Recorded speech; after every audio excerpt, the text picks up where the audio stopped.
The foundation got started in the late 90s with my dad encouraging me, an executive named Patty Stone Cipher who left Microsoft, were helping out. I was still very busy. Our kids were very young, but we got going. We put computers in libraries in many different countries, including the United States. We did some scholarship things. We were learning about reproductive health and population issues, and that kept growing. And we met people who knew about vaccines, and so it was a part-time thing. Global health was a bit over half. The U.S.-focused library scholarship education work was over a quarter. And there was a final piece that relates to other things to help the poorest other than just health things like finance and savings. And it grew. And then I saw that I could make a unique contribution there and created a transition plan that was 4 years in the making.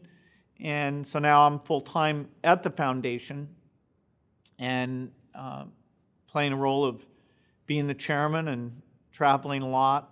So it's equally challenging. It's very fulfilling. It's taking these resources that I'm lucky enough to have because of the success of Microsoft and giving those back to the society in a way that can have the biggest impact. We need new vaccines. We need cheap vaccines. We need vaccines that are easy to deliver even in the poorest places where something like having refrigerators is tough to do.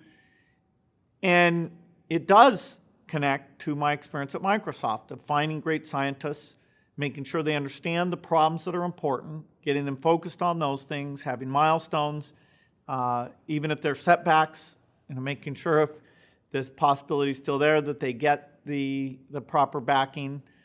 This is something that governments don't do much of. They fund a lot of the great delivery.